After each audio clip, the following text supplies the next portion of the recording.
사울은요, 이스라엘의 초대 왕입니다. 그리고 사울 다음의 왕이 다윗이죠. 특별하게도요, 성경은요, 이 사울과 다윗을 역사를 기록하면서 은근히 비교하고 있는 듯한 느낌이 듭니다. 그들이 얼마나 다른지, 그리고 두 사람의 역사를 보면서, 두 사람의 이야기를 보면서 독자인 우리는 어떤 선택을 해야 되는지 말씀해 주는 것 같아요. 사실 두 사람의 행적은 은근히 비슷합니다. 사울도요, 사무엘이 기름 부어서 왕이 되었고요, 다윗도 마찬가지로 사무엘의 기름 부음을 받고 왕이 되죠. 사울이 부름받은 이유 중에 하나는 뭐냐면요, 크게는 군사를 모아서 이스라엘을 위해서 전쟁을 하는 것이었고요, 다윗도요, 수많은 전쟁에서 많은 승리를 얻었죠. 사울은 초기에 굉장히 겸손한 모습을 보이기도 했습니다. 기름 부음을 받고 선지자들 사이에서 예언도 했고요, 그리고 그가 왕으로 부름받을 때는 짐짝들 사이에 숨어서 자기 감당하지 못할 그런 모습으로, 겸손한 모습으로 서기도 했었죠. 성경은요, 이 사울과 다윗의 죄도 기록하고 있습니다. 사울은 제사장이 인도해야 될 번제를 자기가 인도했죠. 블레셋과의 전쟁에 있었을 때 모인 백성이 흩어지는 것을 보고 두려워서요, 그 흩어짐을 막고자 자기가 다급한 마음에 제사를 인도한 적이 있습니다. 그리고 아말렉과의 전쟁에서는 하나님의 명령을 어겼죠. 하나님께서는 아말렉의 모든 것을 하나도, 호흡이 남아있는 것을 하나도 살려두지 말고 다 진멸하라라고 했는데 아말렉 왕 아각을 살려주었어요. 마치 전래품인 양 진멸하지 않고 살려두었고요, 더 나아가서요, 살찐 양과 염소들 그리고 소들은 살려두었죠. 그래서 눈에 좋아 보이는 것들은 살려둔 것으로 인해서 사무엘에게 책망을 듣습니다. 이때 사울은요, 무슨 하나님께 예배드릴 제사의 제물이었습니다라고 변명을 하죠. 다윗의 죄도 성경이 기록하고 있습니다. 다윗은요, 자기 부하의 아내와 잠자리를 같이 합니다. 백성들은 전쟁에 나가서 목숨을 걸고 싸우고 있는 그 와중에 성경을 가만히 보면요, 다윗은 낮잠을 잔 것 같아요. 자고 일어나 저녁쯤에라고 성경에서 기록하고 있는 걸 봐서요, 남들은 전쟁을 치르고 있는 와중에 다윗은 한가하게 낮잠을 자고 밤에 일어나서 성문을 거닐다가 목욕하는 여인을 발견하고 그 여인을 내가 못 볼 것을 봤구나 하고 지나갔어야 되는데 자기 궁중으로 데려오기 위해서 잠자리를 같이 하죠. 더 나아가서 여인이 임신하자 다윗은요, 그 임신을 덮기 위해서 여러 가지 계략을 짭니다. 근데 그것이 자기의 마음대로 되지 않자 급기야는 그 여인의 아내를 전쟁터 한복판에 보내고 죽게 만들죠. 그 여인의 남편이군요. 여인의 남편을 전쟁터 한복판에 보내고 죽게 만들죠. 그리고 자신은요, 그 남편을 위하는 척 그 남편의 미망인을 자기의 아내로 삼습니다. 이스라엘에서는요, 자녀가 없이 후사가 없이 죽은 그 미망인이 된 아내를 그 친족이 데려와서 아내로 삼는 법들이 있습니다. 다윗은 자기 충신의 아내였으니까 자기가 데려와서 아내를 삼으면서 자기의 충신을 위하는 척 했던 것이죠. 가만히 보십시오. 누가 더 나빠 보입니까? 어떻게 보면요.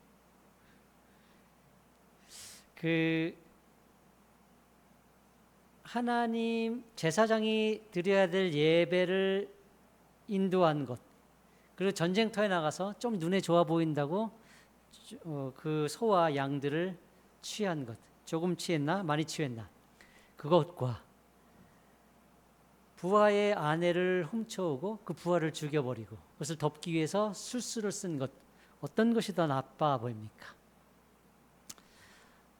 우리의 판단과 성경의 판단은 많이 달라요. 성경은요, 사울은 하나님의 명령을 순종하지 않은 망령된 사람이라는 평을 받고요, 하나님의 말씀을 버린 사람이라는 책망을 듣습니다. 사무엘은요, 전쟁터에서 적장을 사로잡고 그리고 그들의 양과 소를 살려둔 사울을 향해서 이렇게 얘기합니다. 사무엘이 이르되 여호와께서 번제와 다른 제사를 그의 목소리를 청종하는 것을 좋아하심같이 좋아하시겠나이까. 순종이 제사보다 낫고 듣는 것이 수양의 기름보다 나으니 이는 거역하는 것은 점치는 죄와 같고 완고한 것은 사신 우상에게 절하는 죄와 같음이라. 왕이 여호와의 말씀을 버렸으므로 여호와께서도 왕을 버려 왕이 되지 못하게 하셨나이다. 여호와의 말씀을 버린 사람이라는 평을 듣죠. 하지만 다윗은요, 사울과 달리 하나님의 마음에 맞는 사람이라는 평을 듣습니다. 신약에 오면요, 사도 바울이 다윗에 대해서 이렇게 말하는 장면이 등장해요. 그 후에 그들이 왕을 구하거늘 하나님이 베냐민 지파 사람 기스의 아들 사울을 40년간 주셨다가 패하시고 다윗을 왕으로 세우시고 증언하여 이르시되 내가 이새의 아들 다윗을 만나니 내 마음에 맞는 사람이라 내 뜻을 다 이루리라. 내 마음에 맞는 사람. 어쩌다가 사울은요 망령된 사람이 되었고 다윗은 하나님의 마음에 맞는 사람이 되었을까? 두 사람의 행적이 그렇게 다른 것 같지 않은데 무엇이 이 둘 사이에 이렇게 큰 차이를 만들었나 싶은 생각이 들지 않습니까? 사실 이 두 사람의 이 결과가 다른 이유는요, 그 사람과 하나님과의 관계에 있습니다. 사울은요 하나님과 단절된 삶을 살았고요, 다윗은 하나님을 가까이 하는 삶을 살았습니다. 사울에게 하나님은요 언제나 타자, 가까이 계신 분이 아니고 저기 멀리 계신 분이었어요. 하지만 다윗에게 하나님은요 늘 가까이 계시며 자기를 인도하시는 목자였습니다. 다윗에게 하나님은요 자신의 허물과 실수조차도 멀리서 보고 계신 분이 아니라 지팡이와 막대기로 책망하시고 회초리를 드시는, 옆에 계시면서 그것을 책망하시는 늘 곁에 계신 인도자였던 것이죠. 사울이 블레셋과의 전쟁에서 7일 동안 사무엘을 기다리라는 명령을 기다리지 못하고 번제를 드린 근본적인 이유는요, 그 예배를 통해서 백성의 흩어짐을 막고자 함이었습니다. 블레셋이 가까이 오고 그리고 그들의 위협이 커지자 백성들이 무서워서 도망가고 있었는데요, 그 도망감을 막고자 예배를 드리는 거예요. 예배는요 백성의 흩어짐을 막는 도구였던 것이죠. 하나님과 교제하며 전인격적으로 행복하는 그런 교제의 장이 아니라, 하나님과 만나는 만남의 장이 아니라 그 예배를 통해서 백성의 흩어짐을 막고 그리고 전쟁을 치르기 이전에 치러야 할 의식에 지나지 않았던 것이 예배인 것이죠. 이후에 아말렉과의 전쟁에서는요 기름진 양과 소들을 취하죠. 하나님의 명령에 관심이 없어요. 단지 보이는 것들이 얼마나 나의 삶을, 내 나라를 풍족하게 할 것인가에 관심이 있는 것이죠. 사무엘이 그의 죄를 지적할 때 사울은요 변명하죠. 예배드리기 위한 것이었다. 백성들이 말해서 나는 어쩔 수 없었다. 핑계를 백성들에게 돌리고 있죠. 사무엘은요 하나님이 왕을 버렸다라고 얘기합니다. 사실 왕을 버렸다는 그 순간부터, 그 이후부터 사울이 왕을 못하는 것은 아니에요. 그 이후도 계속 왕을 했어요. 그렇지만 하나님의 마음에는 이미 그 순간부터 그는 왕이 아니었던 것이죠. 패위를 당한 거예요. 그때 사울은요 회개하며 기도해야 됐습니다. 하지만 사울은 회개하지 않았고 하나님과의 관계를 생각하지 않았습니다. 단지 자신이 받은 왕위가 계속 유지될 수 있기를 바랬어요. 사무엘은요 사울을 책망하면서 그 자리를 떠나려고 했습니다. 여기까지 왔으니 예배는 드리고 가주십시오. 사울은요 사무엘을 잡습니다. 이렇게 얘기해요. 사울이 이르되 내가 범죄하였을지라도 이제 청하옵나니 내 백성의 장로들 앞과 이스라엘 앞에서 나를 높이사 나와 함께 들어가서 내가 당신의 하나님 여호와께 경배하게 하소서. 자, 하나님께서 명령하신 것을 행하지 않고 그리고 선지자의 책망을 들은 상황이에요. 잘못했다, 하나님이 당신을 버렸다 하고 돌아가고 있는 상황인데 뭐라고 얘기해요? 내가 범죄했을지라도 나를 높이래요. 예배가 뭐가 되고 있어요? 나와 함께 가서 예배를 드려서 나를 높여달라고 얘기하고 있죠. 사울은요 예배조차도요 하나님을 예배하고 하나님과 관계하는 도구로 삼는, 그 귀한 장으로 삼는 게 아니라 자기를 높이는 도구로 삼고 있다라는 것이죠. 그에게 예배는요 하나님과 만남이 아니에요. 하나님을 예배함이 아니에요. 자신을 위한 도구에 지나지 않아요. 끊임없이 높임을 받기 위한 사울의 모습을 우리는 볼 수 있어야 돼요.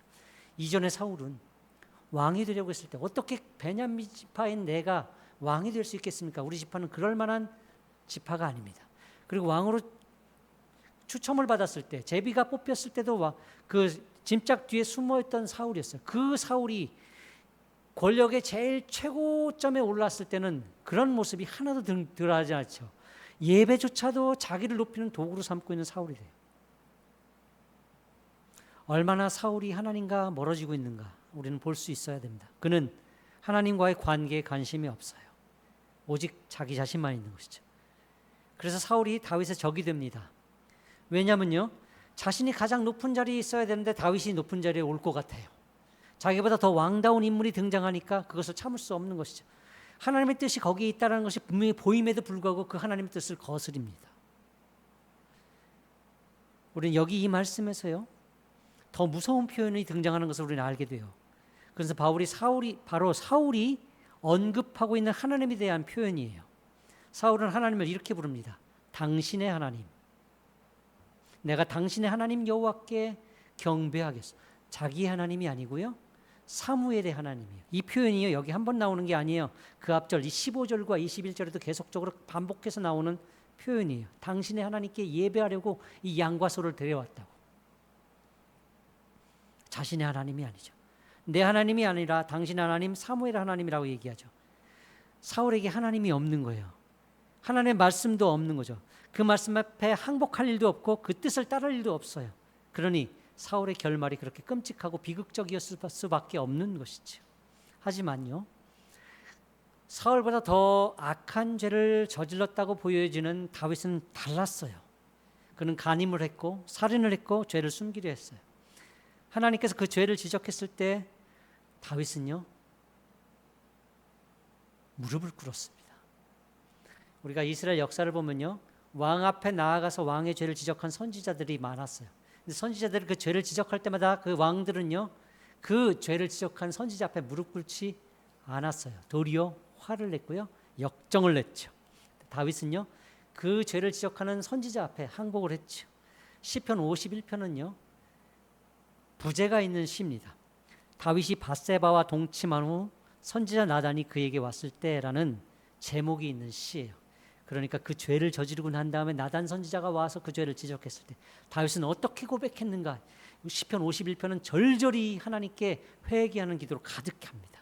다윗은 이렇게 기도합니다. 하나님이여, 주의 인자를 따라 내게 은혜를 베푸시며 주의 많은 긍휼을 따라 내 죄악을 지워주소서. 나의 죄악을 말갛게 씻기시며 나의 죄를 깨끗이 제하소서.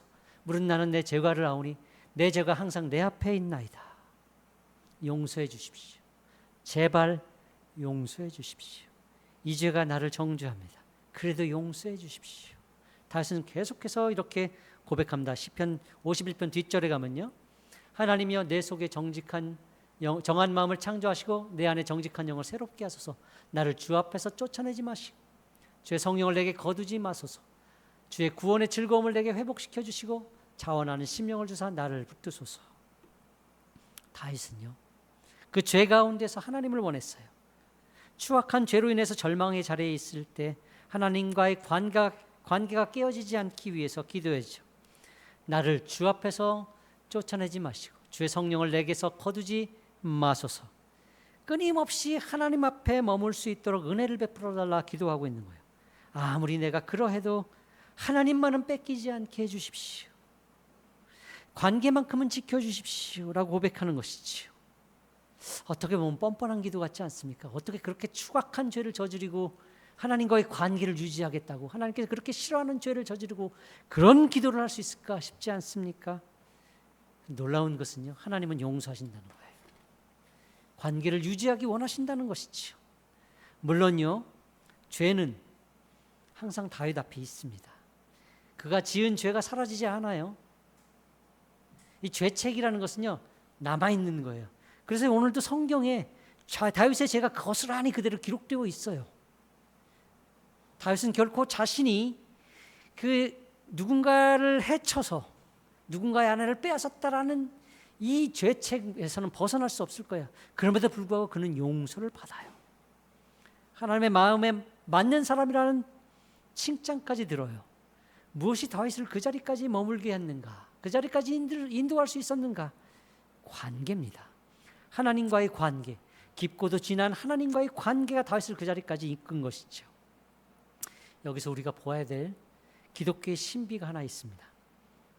그것은요, 인간의 행위보다 더 큰 하나님의 행하심이에요. 그것이 기독교의 신비입니다.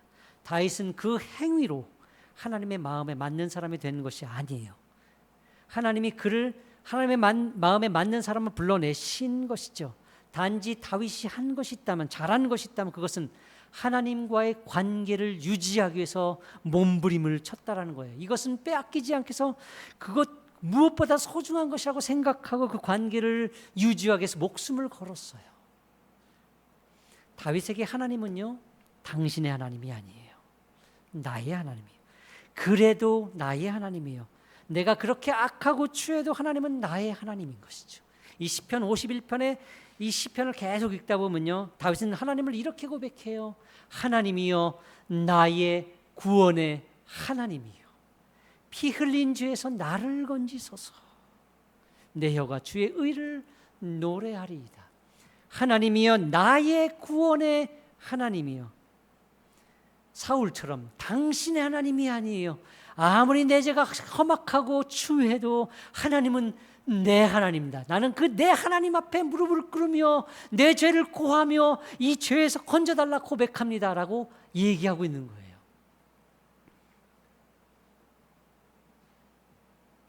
나를 주 앞에서 쫓아내지 마시고 주의 성령을 내게서 거두지 말아주십시오. 나는 하나님 앞에 있기 원합니다. 내 하나님 앞에 내 모든 것을 토해내며 하나님 앞에 서기 원합니다라는 고백을 끊임없이 하고 있는 것이죠.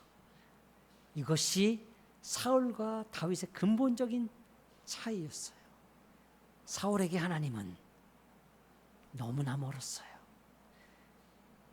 하나님이 가까이 있다는 생각조차 없었어요. 하지만 다윗은 그의 죄가 하나님과의 관계를 깨트리며 하나님과 멀어지게 하고 있다는 그 사실 앞에 몸부림을 쳤어요. 이것이 하나님과 멀어질 수 있구나. 나는 하나님 앞에 떠날 수도 있겠구나. 이러면 안 되겠구나. 하나님, 정직한 마음, 정한 마음을 내게 다시 한번 새롭게 해주십시오. 주의 성령을 내게 거두지 말아주십시오. 나를 주 앞에서 쫓아다니지 말아주십시오. 주의 그 구원의 즐거움을 내게 다시금 회복시켜 주십시오. 내가 주 앞에 다시금 나아갈 수 있도록 은혜 베풀어 주십시오라는 몸부림을 쳤다라는 것이지요. 우리가 놓지 말아야 될 것이 있다면 하나님이에요. 하나님의 전 앞이에요. 우리는 넘어질 수 있고 죄를 범할 수 있고 약해질 수 있어요. 그럼에도 불구하고 우리는 끊임없이 하나님 앞에 나오는 거예요. 무릎을 꿇을 수 있어야 되는 거예요. 예배 드릴 수 있어야 되는 거예요. 하나님, 그래도 하나님 앞에 서겠습니다. 이 고백은 해낼 수 있어야 되는 것이에요.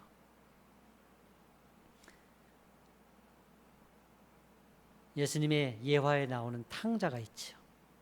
아버지의 유산을 물려받아서 집을 나간 이 탕자가 아버지께 돌아갈 수 있는 단 하나의 유일한 조건 하나가 있는데 그 조건이 뭔지 아십니까? 아버지의 아들이다. 아들이면 돌아올 수 있는 거예요. 아버지는 그 아들에게 네가 탕진한 그 돈을 다 갚아야 아들이 될 수 있다 하지 않았어요. 단지 돌아오기만 하면 언제든 아들이 될 수 있는 거예요. 더 놀라운 사실 아십니까? 돌아오지 않고 여전히 해외에서 다른 나라에서 방황하고 있는 그 순간조차도 아들이에요. 집 나간 아들. 이 사실을 알아야 됩니다. 그리고 이 사실을 붙들어야 돼요. 우리가 악하고 아무리 악하고 추해도요, 우리는 하나님의 자녀인 거예요. 언제든 하나님께 돌아가기만 한다면, 아니 돌아가지 못하고 여전히 방황하고 있는 그 순간에조차 하나님의 부르심을 받은 자녀라면 우리는 여전히 하나님의 아들이에요. 하나님의 딸이에요. 하나님의 자녀인 것이죠. 이 관계를 붙들어야 됩니다. 하나님을 이용해서 내 욕심을 채우려 하지 말고 예배와 신앙을 도구로 삼지 말고 어떻게든 하나님을 붙들어야 되는 것이죠. 하나님과의 관계를 놓지 말아야 되는 것이죠. 더 깊고 풍성한 관계를 위해서 믿음의 선한 싸움을 매일같이 싸워 나가는 것이지요. 이것이 우리에게 주어진 믿음의 선한 싸움들입니다. 오늘도 내일도 우리에게 필요한 것이 있다면 나는 하나님이 절실합니다. 아무리 내 죄가 추악해도 내가 넘어지고 범죄했을지라도 나는 하나님이 절실합니다. 하나님 앞에 서는 것만큼은 빼앗기지 않겠습니다. 나를 주 앞에서 쫓아내지 말아 주십시오. 주의 성령을 내게서 거두지 말아 주십시오. 그 구원의 즐거움을 날마다 누리게 해 주십시오 라는 고백을 해낼 수 있어야 되는 것입니다. 그러면요, 그 다음은 하나님이 하십니다. 하나님이 다 하십니다.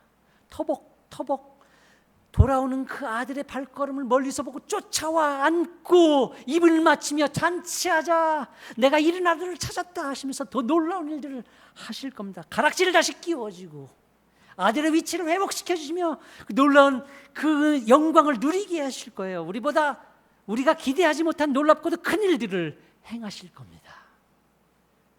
관계를 붙드십시오. 이 한 주간 우리가 해야 될 일이다 하면 하나님 앞에 한 번 더 나오는 거예요. 한 번 더 무릎 꿇는 거예요. 한 번 더 기도하는 거예요. 하나님과의 관계를 유지하기 위해서 놓지 않는 것입니다. 함께 찬양하기 원합니다.